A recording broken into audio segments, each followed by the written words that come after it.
Hello. नमस्कार दोस्तों, मैं सुनील यादव आपके अपने इस स्काई गुरुकुल के प्लेटफॉर्म पे आप सब लोगों का स्वागत करता हूं। उम्मीद करता हूं काफ़ी बेहतर होंगे और आपकी परीक्षा की तैयारी काफ़ी अच्छे तरीके से चल रही होगी। जो आपकी साइंस की सीरीज़ चल रही है क्लास 10th की, उसी से रिलेटेड आज का वीडियो यानी कि चैप्टर नंबर 8 आनुवंशिकता, जिसको कहते हैं हेरेडिटी। इससे जुड़े जितने भी ऑब्जेक्टिव वाले प्रश्न हैं उन प्रश्नों को देखा जाएगा। जितने कम समय में ज़्यादा प्रश्न हो जाए वो करना है। क्यों? क्योंकि इसमें आपका प्रश्न भी दिया है और उत्तर भी। तो ऐसे रुकूंगा तो कोई समय बेकार होगा आपका, तो अच्छा नहीं है। तो प्रश्न के साथ अगर उत्तर भी दिया है तो रुकना बेवकूफ़ी है। जितने कम समय में जितना ज़्यादा प्रश्न किया जाएगा। चैप्टर नंबर 8 है आपका। पहला प्रश्न है। प्रश्न चालू करने से पहले एक चीज़ और कह दूं आपसे कि अगर अभी तक आपने सब्सक्राइब नहीं किया है तो सबसे पहले सब्सक्राइब करिए और ऑल नोटिफिकेशन को क्लिक करिए ताकि जो भी वीडियो अपलोड नोटिफिकेशन के माध्यम से मिलती रहे। चलिए देखेंगे प्रश्न नंबर 1। निम्न में से किस पौधे पर मेंडल ने आनुवंशिकता संबंधी प्रयोग किए हैं? जी, टमाटर, बैगन, मटर या सरसों? निम्न में से किस पौधे पर मेंडल ने आनुवंशिकता संबंधी प्रयोग किए हैं? टमाटर, बैगन, मटर या सरसों? तो ऑप्शन जाएगा इसका सीधा सी के साथ। मटर पे मेंडल ने आनुवंशिकता संबंधी प्रयोग किए थे। ऑप्शन नंबर सी आपका सही हो जाएगा।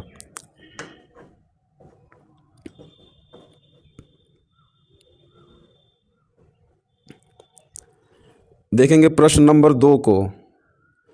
प्रश्न नंबर 2, मेंडल के अनुसार निम्न में से कौन एक जीनोटाइप या लक्षण प्ररूप मटर में लंबे तने तथा झुर्रीदार बीजों को व्यक्त करेगा? मेंडल के अनुसार निम्न में से कौन एक जीनोटाइप मटर में लंबे तने तथा झुर्रीदार बीजों को व्यक्त करेगा? जी, TTRR, small TT capital RR, या कैपिटल TT स्मॉल RR, या फिर स्मॉल TT स्मॉल RR? तो उत्तर जाएगा इसका सी के साथ। मेंडल के अनुसार कैपिटल टी और स्मॉल और एक जीनोटाइप मटर में लंबे तथा झुर्रियों को व्यक्त करेगा। सी ऑप्शन आपका यहाँ पे सही हो जाएगा। देखेंगे प्रश्न नंबर 3 को।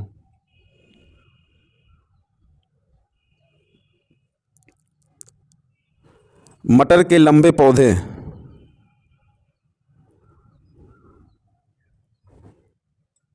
मटर के लंबे पौधों और बौने पौधों के मध्य क्रॉस कराने पर प्रथम संतति पीढ़ी में मिलेंगे। मटर के लंबे पौधों जिनको कैपिटल टी से संबोधित किया है और बौने पौधों जिनको स्मॉल टी से संबोधित किया है, जी, इन दोनों के मध्य क्रॉस कराने पर प्रथम संतति पीढ़ी में मिलेंगे। सभी लंबे पौधे मिलेंगे आपको, सभी बौने पौधे मिलेंगे। आधे लंबे और आधे बौने, या फिर 3/4 लंबे और 1/4 बौने पौधे? तो उत्तर जाएगा इसका ए के साथ, यानी कि सभी लंबे पौधे मिलेंगे। अगर मटर के लंबे पौधों और बौने पौधों के मध्य क्रॉस कराने पर प्रथम संतति पीढ़ी जो होगी आपकी वो सभी लंबे पौधों वाली होगी। जी, ऑप्शन नंबर ए सही हो जाएगा।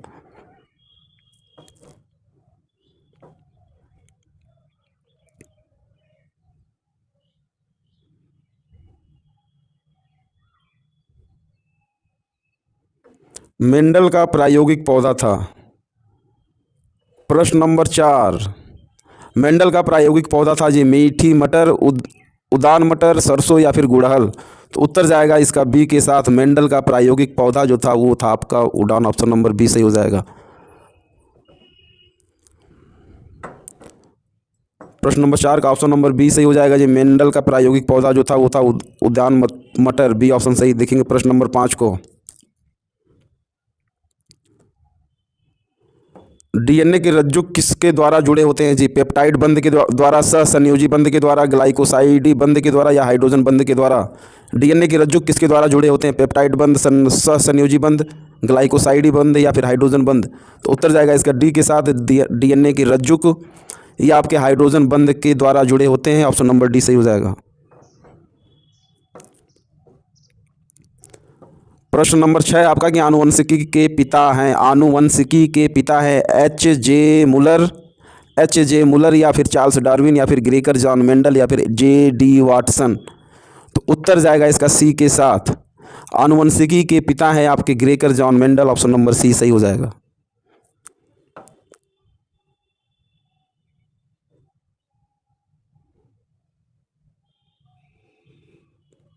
मेंडल प्रसिद्ध हैं आनुवंशिकता के क्षेत्र में, डीएनए की खोज के लिए, सूजननिकी के लिए, जैव विविधता के संरक्षण के लिए।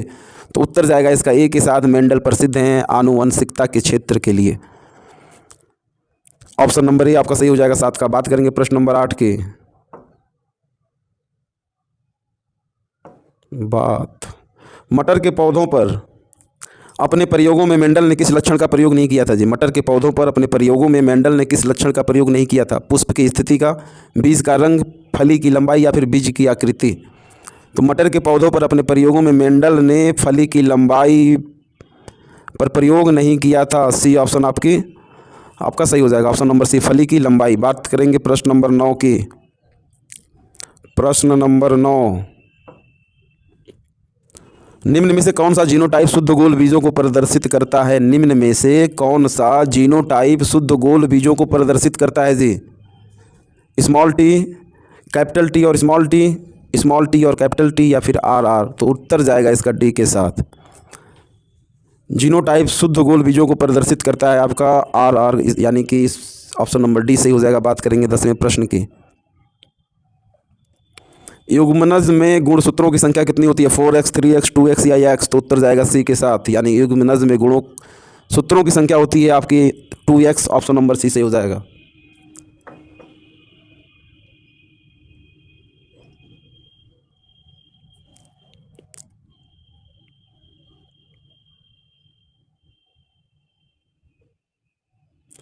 प्रश्न नंबर है आपका कि 11, मेंडल के अनुसार मटर के बौने पौधे का जीनोटाइप है। मेंडल के अनुसार मटर के बौने पौधे का जीनोटाइप है कैपिटल टी स्मॉल टी, या फिर दोनों स्मॉल टी, या फिर स्मॉल टी और कैपिटल टी। तो उत्तर जाएगा सी के साथ। मेंडल के अनुसार मटर के बौने पौधे का जीनोटाइप है आपका स्मॉल टी। बात करेंगे प्रश्न नंबर 12 कीजिए।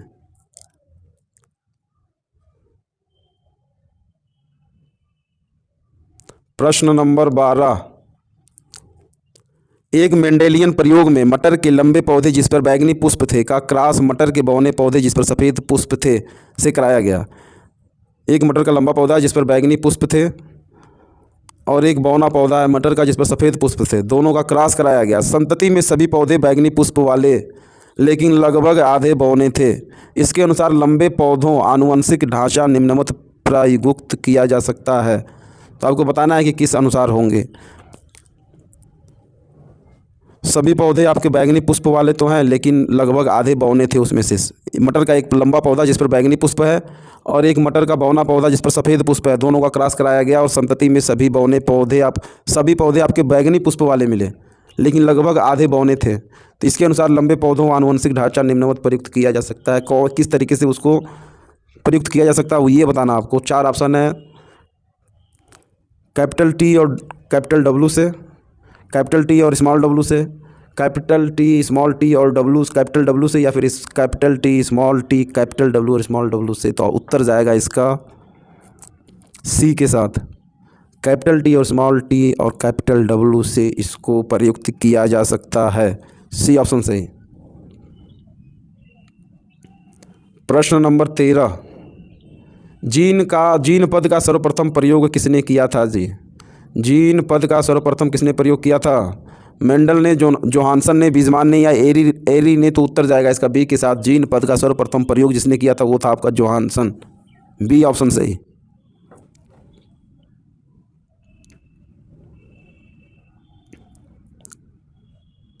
प्रश्न नंबर 14, जब शुद्ध लंबे तथा शुद्ध बौने मटर के पौधों का संकरण कराया गया, प्रथम पीढ़ी में लंबे मटर के पौधे प्राप्त हुए, द्वितीय पीढ़ी में प्राप्त पौधे होंगे कैसे होंगे ये बताना। शुद्ध लंबे, संकर लंबे, शुद्ध लंबे, संकर लंबे और शुद्ध बौने, या फिर शुद्ध बौने। तो उत्तर जाएगा इसका डी के साथ।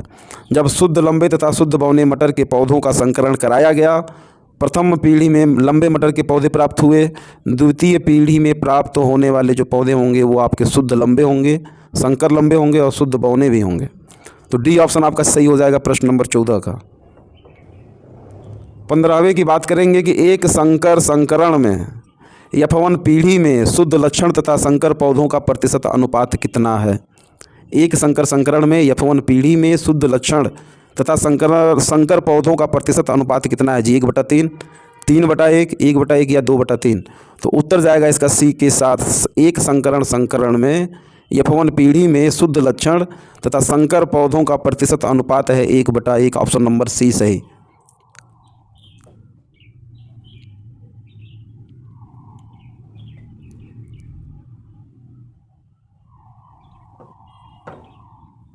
निम्नलिखित में से कौन डीएनए की संरचनात्मक उप इकाई है?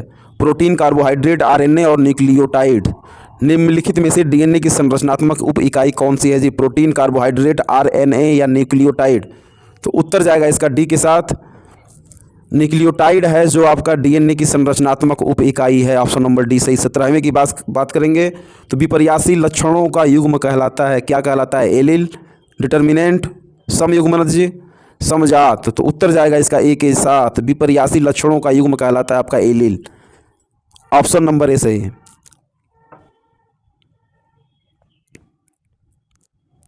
प्रश्न नंबर 18 है जी आपका कि पुष्प में लाल रंग प्रभावी लक्षण है, इसका वैकल्पिक या विपर्यासी लक्षण होगा? बौना पौधा, गोल बीज, श्वेत पुष्प या हरा बीज। पुष्प में लाल रंग प्रभावी लक्षण है, इसका वैकल्पिक या विपर्यासी लक्षण होगा?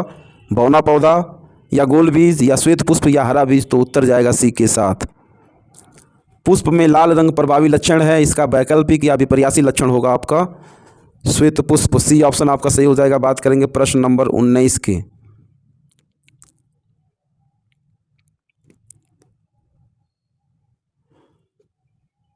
प्रश्न नंबर 19, मनुष्य में गुणसूत्रों की संख्या होती है जी 44, 45, 46 या 47। मनुष्य में गुणसूत्रों की संख्या होती है कितनी? तो उत्तर जाएगा इसका सी के साथ, 46। टोटल गुणसूत्रों की संख्या पूछेगा आपका तो 46, और अगर जोड़े के रूप में पूछेगा तो एक जोड़े में 2, तो 46 को 2 से भाग देंगे आप तो 23 जोड़े आपके बनेंगे। तो मनुष्य में गुणसूत्रों की संख्या जोड़े में पूछेगा तो 23 जोड़े होंगे, और सिर्फ गुणसूत्रों की संख्या पूछी जाएगी तो टोटल आपके 46। ऑप्शन नंबर सी सही। मनुष्य में कायिक गुणसूत्रों के युग्मों की संख्या होती है। मनुष्य में कायिक गुणसूत्रों के युग्मों की संख्या होती है कितनी? 22, 23, 01 और 46। तो इसका ऑप्शन नंबर ए हो जाएगा, यानी कि 22। मनुष्य में कायिक गुणसूत्रों के युग्मों की संख्या होती है 22। ऑप्शन नंबर ए सही।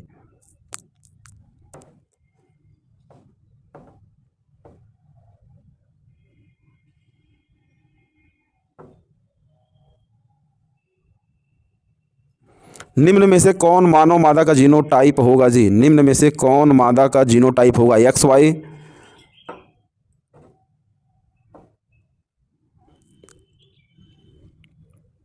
निम्न में से कौन मादा का जीनोटाइप होगा? XY, YY, XX या ये सभी। तो उत्तर जाएगा इसका सी के साथ।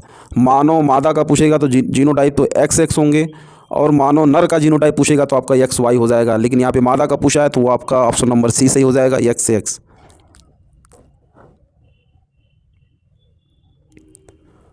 प्रश्न नंबर 22, निम्न में से कौन प्यूरिन क्षारक है जी? ग्वानिन, थायमिन, साइटोसिन या इनमें से कोई नहीं। निम्न में से कौन प्यूरिन क्षारक है? ग्वानिन, थायमिन, साइटोसिन या इनमें से कोई नहीं। उत्तर जाएगा ए के साथ, ग्वानिन आपका प्यूरिन क्षारक है। ए ऑप्शन सही। देखेंगे 23 नंबर को। एक संकर संकरण का फिनोटाइपिक अनुपात बताना है आपको। एक संकर संकरण का फिनोटाइपिक अनुपात बताना है आपको। 3:1 के अनुपात में है। एक संकर संकरण का फिनोटाइपिक अनुपात बताना है जी। एक संकर संकरण का फिनोटाइपिक अनुपात 3:1 का होगा, 1:2:1 का होगा, 9:3:3 का होगा, या फिर 1:3:1 का होगा। एक संकर संकरण का फिनोटाइपिक अनुपात बताना है आपको। 3:1 का होगा, 1:2:1 का होगा, 9:3:3 का होगा, या फिर 1:3:1 का होगा। तो उत्तर जाएगा इसका ए के साथ, यानी कि एक संकर संकरण का फिनोटाइपिक अनुपात आपका 3:1 का होगा, और ऑप्शन नंबर ए आपका सही हो जाएगा।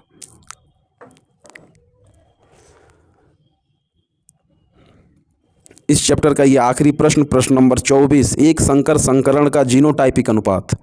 ये आपका जीनोटाइपिक अनुपात पूछ रहा है एक संकर संकरण का, 3:1 का, 1:2:1 का, 9:3:3 का, या 1:3:7 का। तो इसका उत्तर जाएगा बी के साथ।